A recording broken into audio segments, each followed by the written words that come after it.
Hello everyone, and thanks for the invitation to join you today, and I'm particularly honored to be here because of the dedication of this event that we heard before. So I'm going to talk about the Sino-Russian natural gas cooperation that has not been happening yet, but I'm going to try to evince why I think this year will be the propitious one to spur this cooperation and strike a final deal. So let me just skip a little bit. So what I'm going to be doing here, I'm going to be reviewing a little bit the historical setting between China and Russia, what has been going on in the last decade. I will compare the Sino-Russian oil and gas cooperation, highlight the distinctiveness of oil and gas as commercial commodities and potential foreign policy tools. And then I'm going to make 4 distinct observations why I think on the Russian and on the Chinese side, what have been the domestic, interregional, and global changes that make this cooperation more likely in 2014. And then I'll conclude with some implications and changes I foresee in the future. So, given that we know that the Sino-Russian cooperation has been very strong. Xi Jinping and Putin met no less than 5 times in 2013. They're set to meet 5 times in 2014. Their trade is booming. It's set to reach $100 billion in 2014, according to some estimates. They have been cooperating in global hotspots like in Syria, Iran. Arms trades from Russia have been growing to China, and so on and so forth. On the flip side, there has been this Sino-Russian split, which is setting as a historical precedent where these 2 giants have frozen their cooperation for something like 30 years. And on the negative side, their cooperation is there's like an irritant in Central Asia where they find themselves in competition. And also, this Russian paranoia about the Chinese sort of penetration of the sparsely populated areas in eastern Siberia. Well, despite this kind of context, which is the same in oil and gas, the puzzling thing to me is the question is, why has oil cooperation been growing and has recently been even increased with the deal to more than double oil deliveries to China over the next 25 years, while gas cooperation has still been stagnating.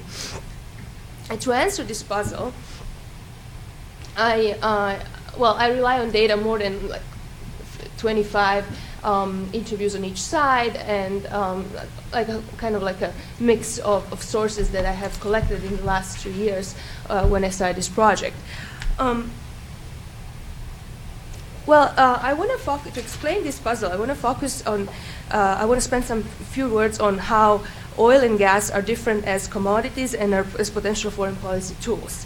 So, given that, and here I have a table which kind of summarizes a little bit this. Given that oil is a fungible commodity, internationally traded with very well-known values. The sunk cost of gas cooperation and of building pipelines is much higher in gas than it is in oil, which means that the overall gains of oil cooperation are higher than the overall gains of oil cooperation. Furthermore, given that in oil, when we have a shortage,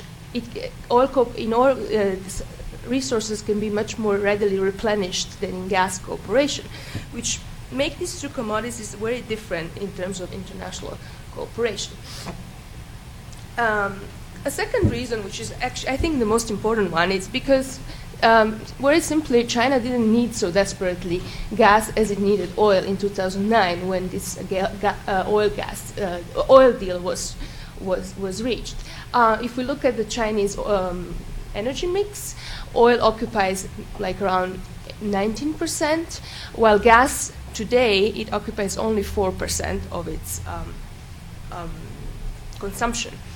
So, and also, China was very eager to diversify away from sea lanes, which were dominated by which still are dominated by the U.S. Navy. And if we consider year 2009, when this deal was reached, Russia was undergoing a deep economic crisis and was in a historical low relationship with the West due to the invasion of Georgia. So if we take, so now I'm just going to very quickly go into this 4 observations I mentioned before, while I think that the deal could be reached soon. And I have made 4 distinct observations from the Russian side and 4 from the Chinese side. So I don't have time here to defend them, all of them. So I'll be happy to elaborate on this story in the Q&A if somebody is interested in, but I'm just going to briefly mention all of them. So as Shamil already said, we had this shale gas revolution in the United States, which made the European market oversupplies because some of this gas, which was directed to the US, was rerouted to Europe, and we had this gas bubble in Europe, and the European oil and gas companies asking for a negotiation of gas prices to Gazprom. On top of that, Gazprom is facing antitrust probe with the European Commission that is charging it against anti-competitive measures in Eastern Europe. So Gazprom has desperately been looking for new markets and also new gas sources in Eastern Siberia. On top of that, given that we are seeing a big economic crisis in Europe, in Russia, which this time, unprecedentedly, it seems not being connected with the prices of oil. Because in 2012, the Russian rubles averaged $110 per barrel, and nonetheless, Russia growth has proven insufficient. Russian oil prices have proven insufficient to spur economic growth, even as Russia's reliance of these rents has continued to rise. So, as what we see, first time in history, is that even as prices of oil go up, Russia is facing an economic recession. What that means is that what could Russia do? Russia could spur an economic reform, sort of like trying to reduce its reliance on hydrocarbons, but that would be very costly economically and politically. So the easiest fix for Putin, in order to not impinge on the fortunes of the super rich and on his own, I think, political fate, is to find a new market at pace. And I think the rational and the natural answer is China, once again. And so, significantly, this year, 2013, when we have seen this beginning of an economic crisis and the end of the sort of energy-spurred growth, there have been 3 equity stakes deals, which, as I have said before, are also unprecedented because the oil deal was decided even without China gaining any equity stake in the Russian upstream, which China has always been very keen to obtain, but in 2009 it didn't get any. And with gas, it seems that these 2 stories go hand in hand. So China is looking for an equity stake, and there have been some precedents. There are some 3 examples that make this seeming as a new possibility. One is the Yamal LNG deal, where Novatek, which is one of Russia's independent companies, pledged to supply up to 3,000 tons of LNG to China, and CNPC acquired a 20% of equity stake in this project. Second, Rosneft and its CEO, Sechin, as we heard before, who is by many considered the second most important man in Russia, right after Putin. He signed this memorandum of understanding with CNPC to more than double the Russians' deliveries of oil to China, and also to build a joint venture in East Siberia, which is still just on a declarational level, but something could change here.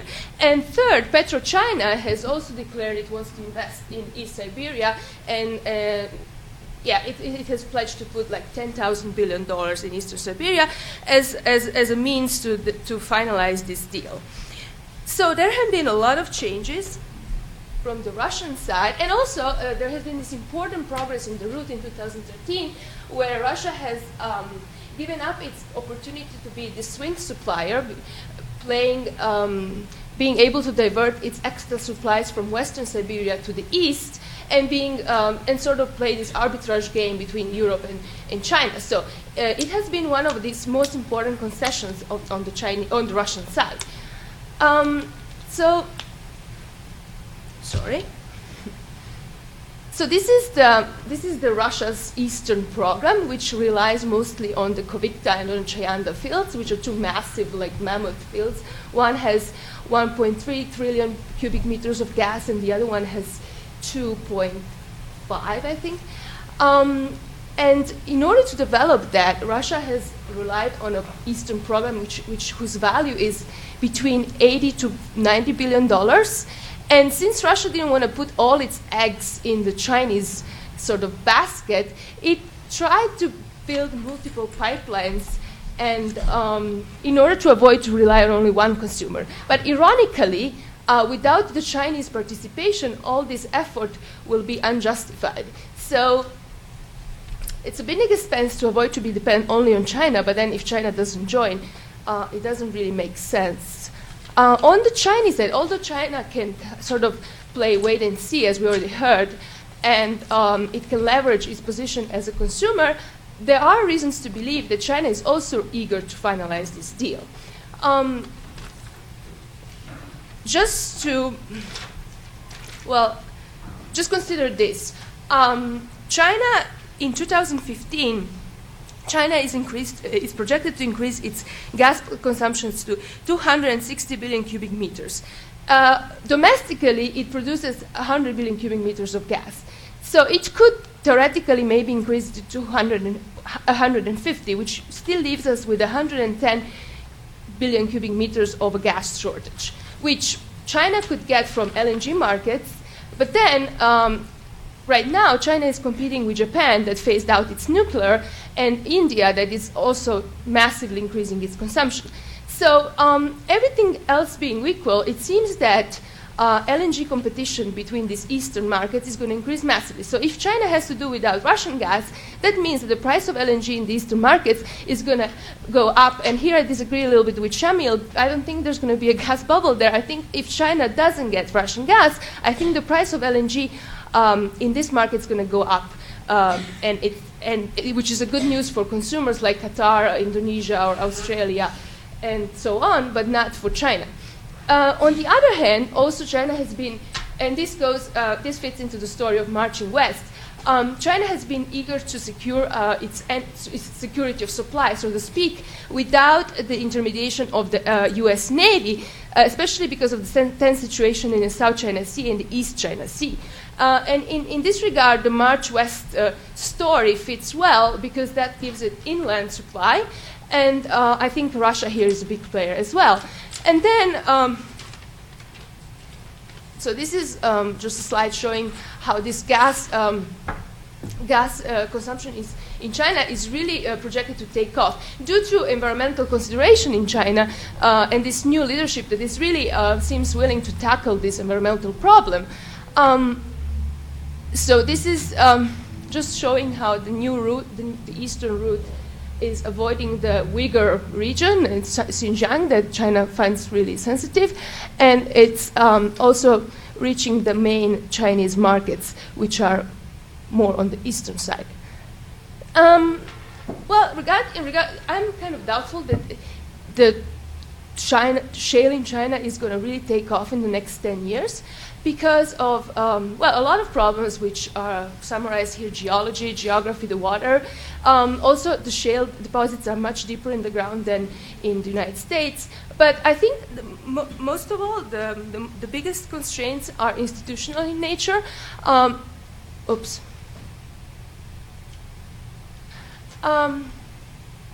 Well, just this. 80% of the acreage where shale gas in China lays is owned by CNPC and Sinopec, which are these two big behemoths that really don't have an incentive to develop these resources.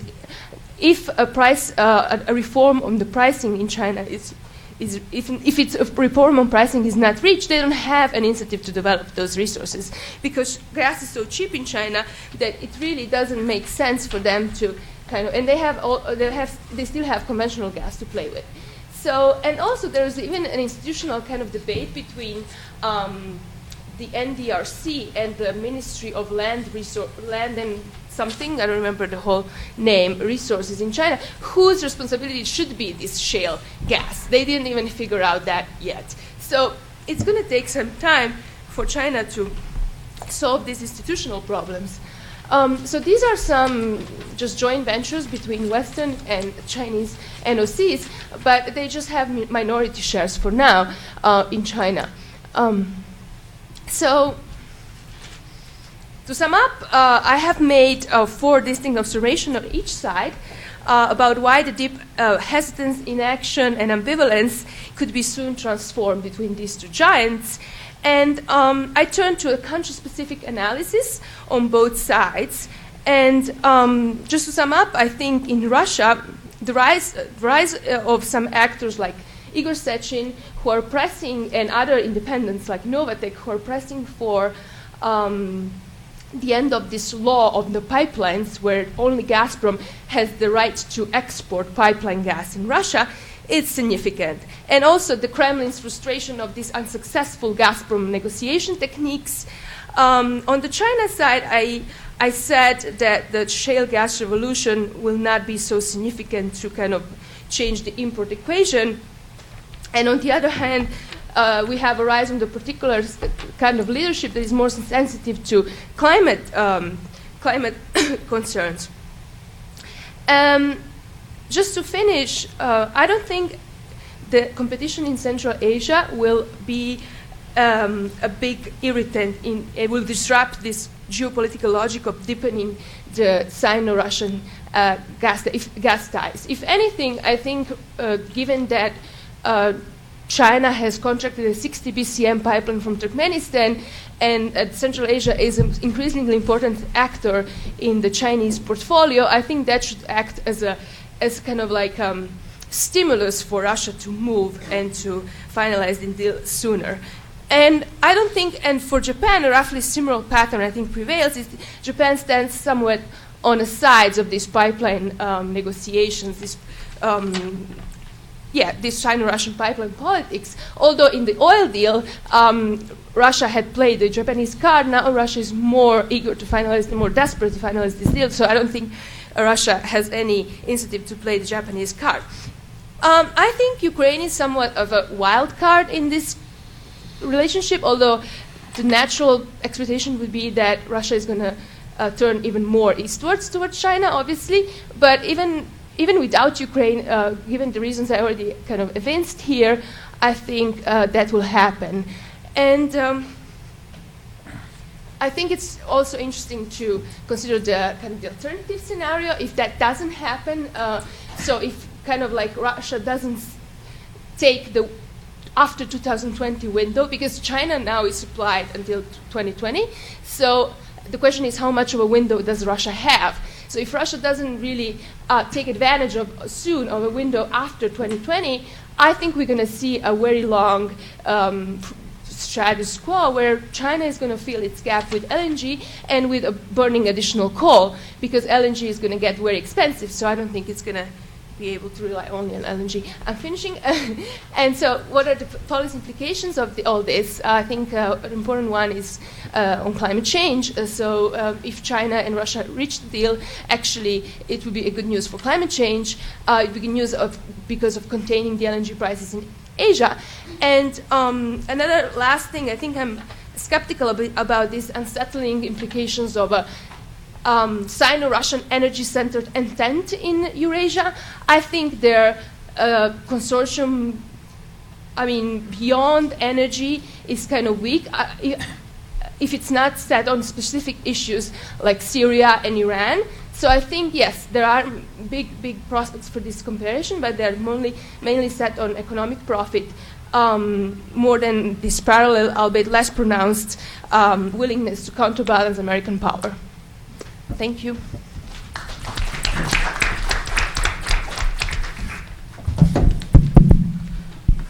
Before we open it up to questions, let me make a few observations. First, I think, as I said before, this panel did a lot of devil in detail. I will say they delivered a lot of detail, and with the risk of being oversimplifying, let me make a comment or two.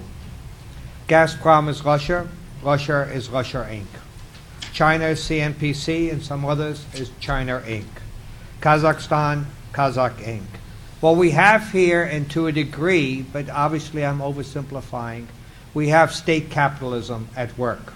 So state capitalism at work, by obligation, should be looking at what's good for the nation as a whole.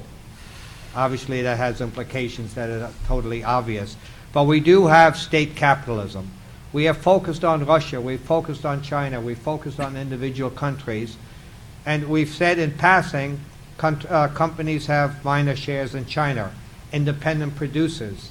Are they always in accordance with state capitalism, the so-called national interest? Another theme that has been mentioned in both panels this morning is stability and security. How do we get anything out? We need stability, we need security. That is a contrast to CSR. Unless China follows and communicates that, poverty is insecurity, but it's not always implemented. How do you alleviate it? So with those sorts of things, I'd like to just leave one last comment. State capitalism is also business, just at a different level than we're accustomed to in the United States. So questions, if you're in the center, and if you can introduce yourself and your affiliation, that would be Jenik, can I just, before we start with question, can I just clarify, because the last speaker didn't agree with me about LNG. I just wanted to clarify that I think perhaps my point was not really properly understood. I was talking about LNG glut with a question mark, and I think that the issue there is, yeah, you have free trade agreement with the United States, mature LNG markets, South Korea, Japan, are very attractive there, the most attractive markets for LNG. But I think what's important to remember is that these markets, there is a lot of uncertainties about these markets in terms of their economic performance, number one. Number two, in terms of their energy efficiency policies. And number three, about their policies in relation to energy mix. I'm talking about nuclear and coal use.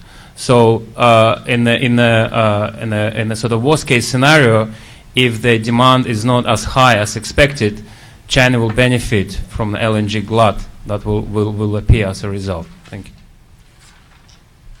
you. Ed Chow from CSIS.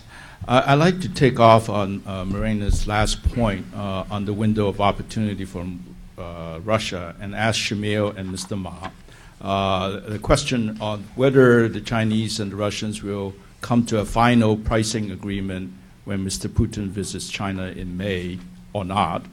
And if so, would the pricing terms be more favorable to the Chinese than the Russian side on their previous negotiating position, given what's already happened overall that you all described? And if it's not agreed in May, will there ever be an agreement between China and Russia? I have to believe the upstream economics at both China and Kavika isn't so rich as to be able to support a very expensive pipeline project without very low netbacks to the field. And maybe there will never be an agreement given the difficult economics. I'd like your comments from both of you on that. Maybe we can, normally I would say 2 questions, but I think since this is a complex question, we should address it first. Morena?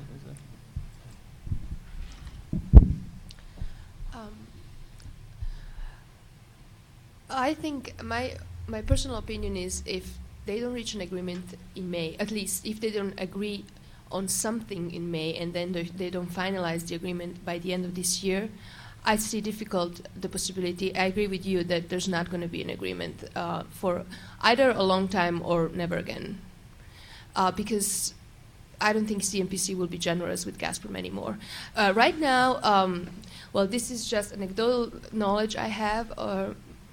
I heard that CNPC has offered up to 50 billion without any interest to Gazprom, which is a huge amount of money, even for a country like China. And obviously, this is going to come only in exchange for equity stakes and some big reduction in price. But I'm worried because there are observers like Sergei Komlev in Russia saying that Russia is still not willing to subsidize the Chinese market. And I think right now Russia doesn't have any other alternative than, as it likes to say, to subsidize the Chinese market. Yeah, I want to add a few points to that. Yes, obviously there are issues that I've outlined that put pressure on Gazprom to reach an agreement with the Chinese. In terms of economics, one issue is the pressure that's coming from Rosneft and from Igor Sechin to get access to Power of Siberia pipeline to supply 16 BCM of gas from Rosneft-owned gas fields in East Siberia. It's an important factor, but there is one thing to take into account, that Rosneft does not want to spend a penny towards the development of Power of Siberia pipeline. Unless they get some kind of equity in that pipeline. Then now, as you know, they've been looking for equity in Transneft, the Russian pipeline monopoly. So that kind of equity approach in the pipeline could perhaps somewhat change the attitudes of Russian players. And I think that another issue is the issue of, I already outlined, oversupply of LNG or undersupply of LNG in Asian markets, because that's an important factor. But the most important factor that's already been put on the table by the Chinese side, apart from the loan that they offered, is the potential joint venture with, I'm not sure whether it will be Gazprom or it could be some other place in Russia, joint transportation and joint marketing of Russian gas in Asian markets. And this is a very big development, a very interesting proposal from the Chinese side, which changes a lot of the dynamics of these negotiations.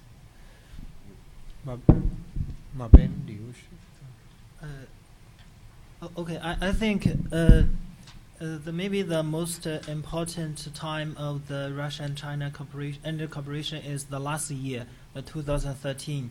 And as we have saw that not only the Chinese but also the Russia governments, they have made many declarations about two countries and cooperation about the Siberia energy, the Siberia gas field and the gas pipeline, I think this year maybe this year's process maybe is the continue of the last year's agreement. Great, thanks. Alex Cooley, Harriman Institute here. And Ed asked the big question I wanted to, so I can ask two follow-up questions. One is, and the moderator might want to answer this too, we've talked a lot about Kazakhstan, and Raf mentioned Turkmenistan as part of his remarks, but we haven't really talked about Turkmenistan, where arguably the Chinese relationship has been the most dramatic in terms of sort of supplanting and substituting for Gazprom. So if anyone wants to pick up, Shamil or our distinguished moderator to talk about maybe lessons learned from this new Turkmen-Chinese relationship, I'd be interested in that. And then Ned, I think we would all be really interested if you could give us a 2-minute primer, because as we see, you've done a lot of interesting work on Chinese corporate social responsibility. And then you talked about sort of the fusion between public goods provision and sort of CSR. But could you expand a little bit? Is there, and maybe all your work also on Chinese mining, is there a kind of Chinese style of CSR? How is it similar or different than what we're used to here in the West? Thank you. Perchance, using the floor, let CSR start, and then we can all address the other issue for you. So you guys get time to craft Think. great responses, Yes, correct? exactly. God, you see right through me. So I think with Chinese CSR, I mean, it's a very understudied topic. It doesn't help that it's not the most transparent organizations that we're talking about when we're looking at Chinese CSR. But really, I draw it back to a lot of heat that the Chinese received in Africa around 2009, 2010, when it was really the spotlight was starting to be put on that what they were doing in Africa, particularly in Sudan, actually. And kind of the negative atmospherics they were having in the area, which really I think caused them to kind of think strongly about CSR not only as what are we doing locally, but also what are we projecting publicly as an image. So on both of those respects, there's a couple of things. So one on the local level, I mean, I think the CSR goal for the majority of Chinese operations, wherever they are, has always been to minimize the need to involve the capital in a particular problem, right? So they like to keep it very local. Okay? Now, they don't have the same corporate governance restrictions that a lot of multinationals have, Western multinationals, listed multinationals. So that allows them to operate in a much easier way in that sphere. The big challenge on the local level for a while, or the status quo opinion, was that regardless of what they're doing, whether it's kind of your standard CSR stuff, which I think you see more of, post 2010, which is this kind of hospital, school type of thing that the Western multinationals do, and then putting aside for a moment for just kind of the natural benefits of whatever they happen to be doing, which in gas is a particular case, is the local employees, right? So I mean, the kind of the status quo opinion for a while was that the Chinese are kind of bring in their own labor and this sort of thing, and so they're not creating a lot of local jobs. And Rafa had mentioned that in Aktobe there were the locals were kind of complaining about how they don't get the good jobs and that sort of thing. So honestly, I think there's a couple of interesting points there, which is one that it's not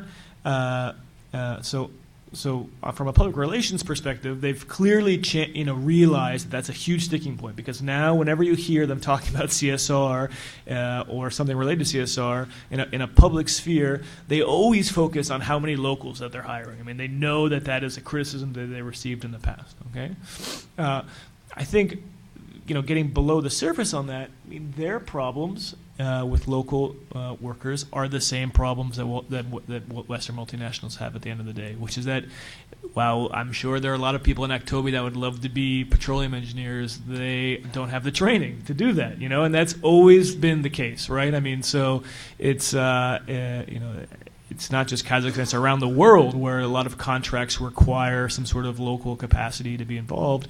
And Kazakhstan is a particularly tricky case because they also like to put in levels of management and levels of responsibility that have to do it.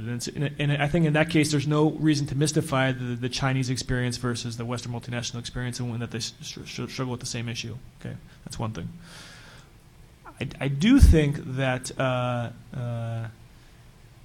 the Chinese, again, maybe this is part of the local profile they like to keep, is that they actually, in many ways, I'm going to talk outside of mining because it's just a different bag and I don't really have time for it, but when it comes to energy, I mean, again, the gas thing is a serious thing, right? So like this whole situation with the gas in southern Kazakhstan is, in theory, a great development for southern Kazakhstan, okay?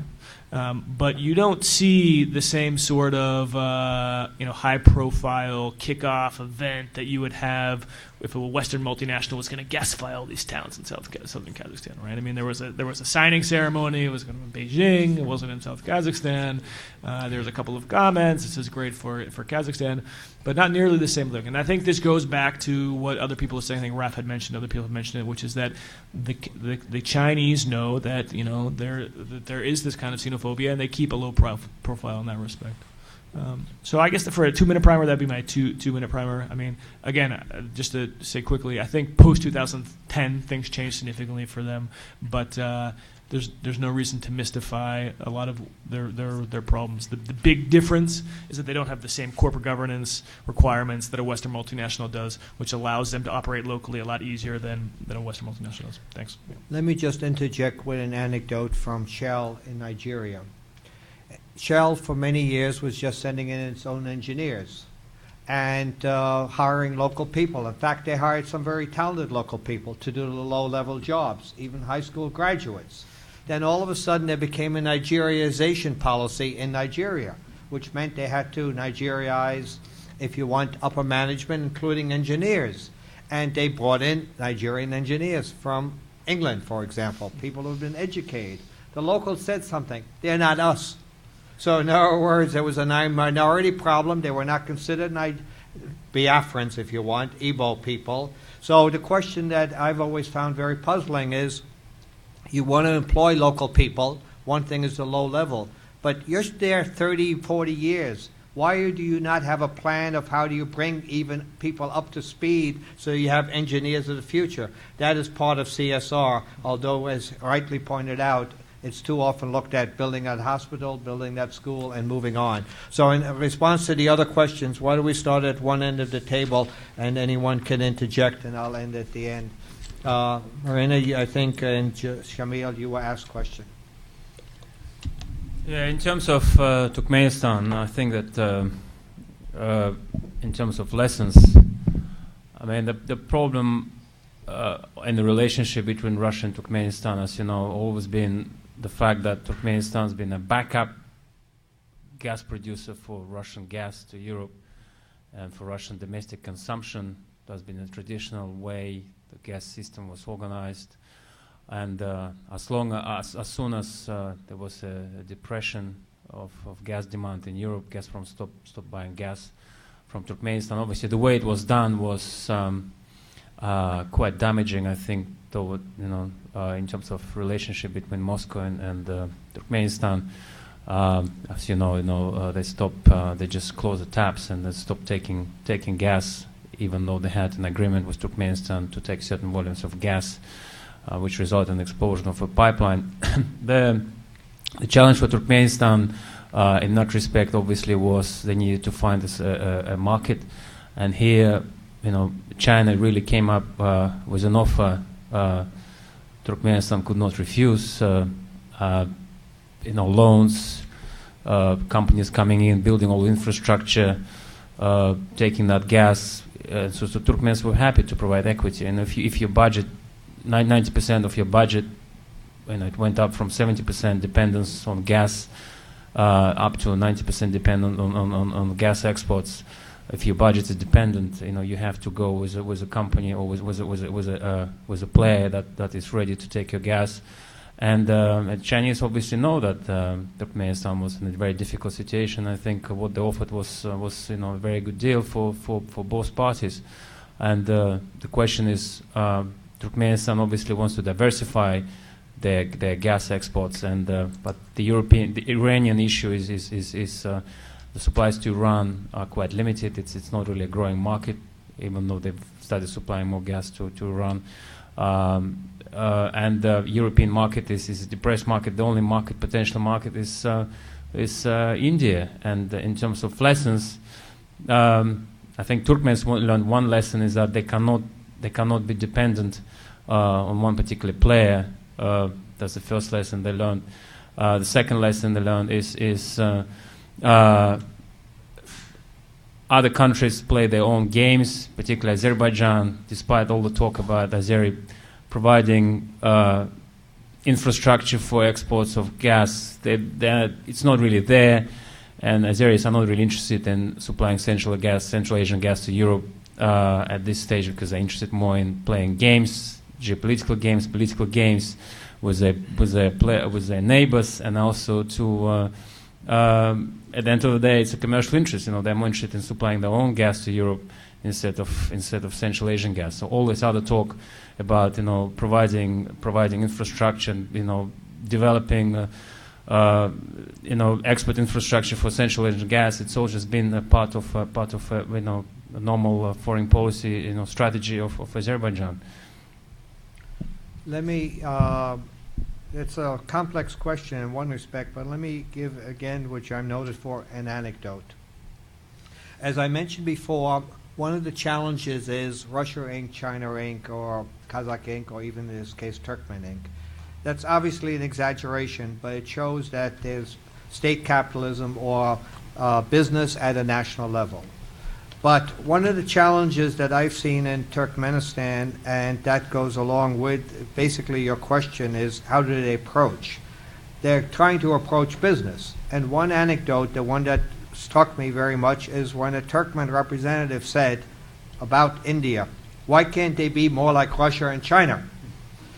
In other words, we talk to them, get a decision, but there's complexity. Then they have the added complexity that there might be an international oil corporation involved. So the challenge that I find is state capitalism challenges capability sometimes on how do they have the capability even to act like businessmen, whether national business or private businesses. And I think that's one of the challenges in Central Asia. You're asking them to take on responsibilities which are new for them, and that takes time even for the most sophisticated people. It's obviously much more detailed than that, but only one more question because some of us would like to eat lunch. Two? Okay, two questions. You have a lobbyist on your behalf, and then we'll go to lunch, okay? Thank you very much. Raffaello Pantucci from Russia. I'd be very quick. I was going to say on the CSR point, an interesting element which I'd been hearing in my discussions in Beijing, talking to people at MOFCOM, is that they talk about conflict-sensitive investment. And I think they're really focused on this idea, and it's, conflict sensitive. What does that mean? It doesn't mean actually alleviating conflict in terms of wars and whatnot. It's really about making sure that they can do business and not, be troubled. And so there's a big push, I think, from MOFCOM to try to address this. I had a very specific question which I wanted to address to Dr. Ma, which was, in China, we've seen this big anti-corruption drive, which mostly seems driven against a specific individual, Zhou Yongkang, and his various people sort of who worked for him, a lot of whom were a part of the CNPC and petrochemical industry within China. I'm wondering if there's a possibility that this could have some sort of impact on CNPC's external push in Central Asia in particular. I wonder if you have any thoughts on that. And then maybe for the panel more broadly, has anyone observed a noticeable shift or change in China's energy policy towards Central Asia since Xi Jinping has come into power? Thank you. My question actually is related. It's maybe. Okay, then why don't you ask that? My name is Victor Baranchak. I'm energy advisor, Princeton Council on World Affairs, Princeton, New Jersey. Actually, obviously, the modern energy policy has shifted very much, but triangle of relationship between Central Asia, China, and Russia and EU have not been changed very much. EU needs Russian energy, Russia needs money, China needs energy and money. So, but recently, cronies of Mr. Putin, Mr. Timchenko, he's key player in all trade, and other have been imposed sanctions by the U.S. government. And so we have seen huge turmoil right now in the Russian stock market, and particularly in a lot of Russian oil state-owned monopolies have fallen as well.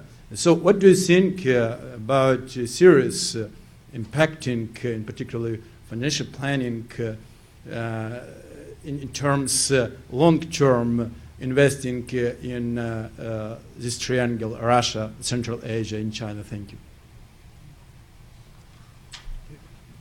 I think we start with you, with CSR.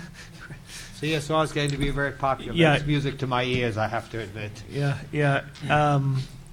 We'll have to talk offline about that more because it's an interesting concept for SAR. I think it gets back to what I was trying to explore with the difference between something like a railway and a gas pipeline, right?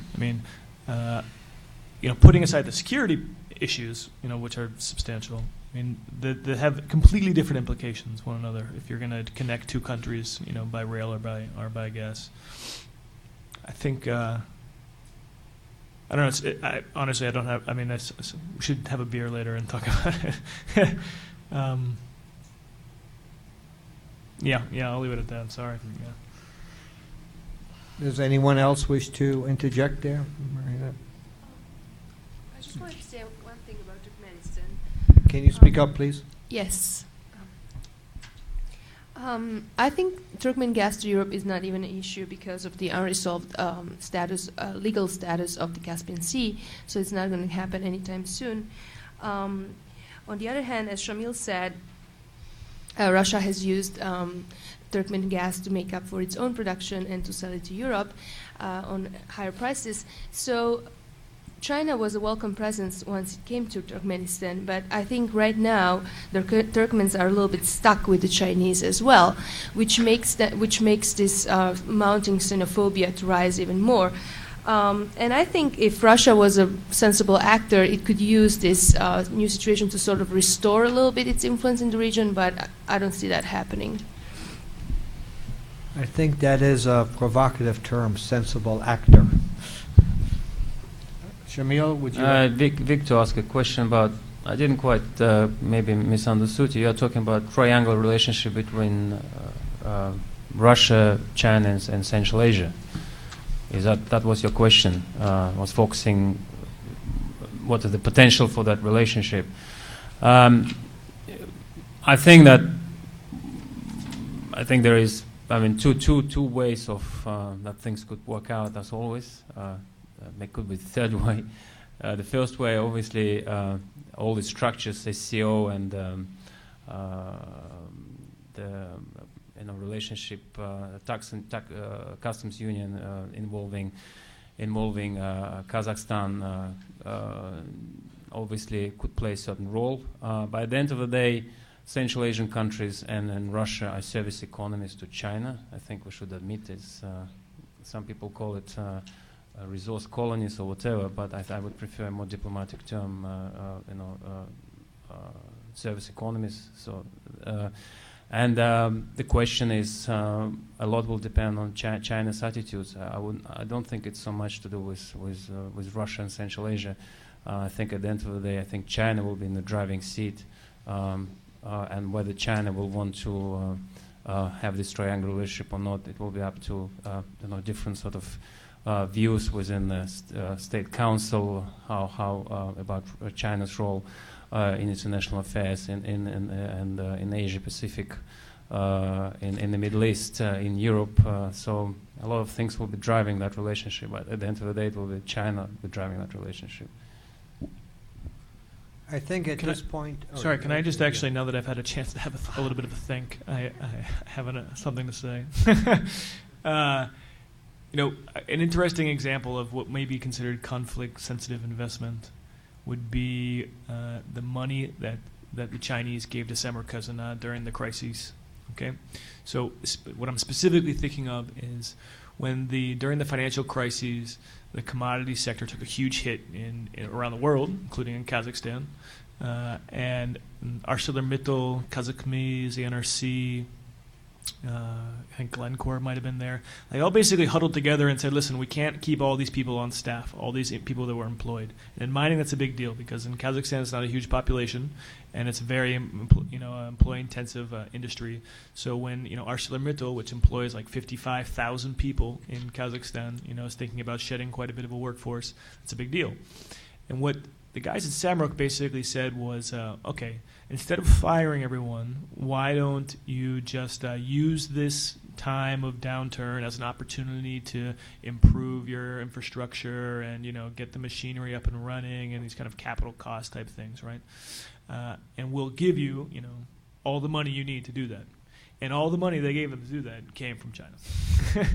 So I think again, if you're looking at long-term relationships, right? China wants a stable Kazakhstan. Kazakhstan wants a stable China because that's a good customer.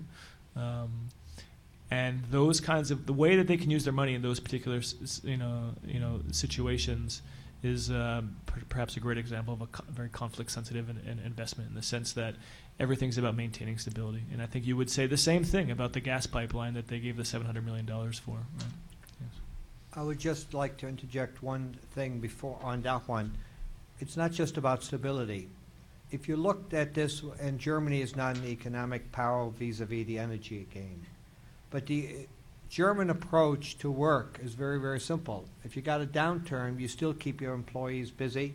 you somehow do not fire them because you have a long-term investment.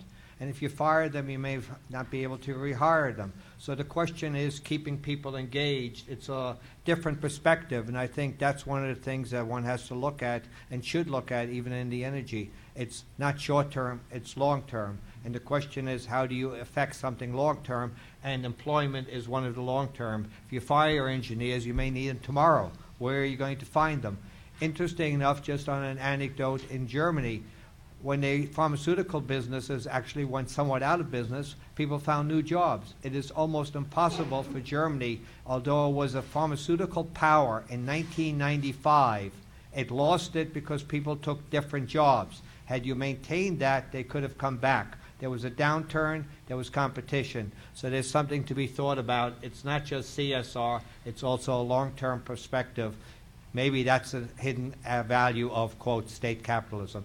Now I'd like to end at this point for lunch, because otherwise we will be deemed impolite. That means the Harriman Institute, we can't have that.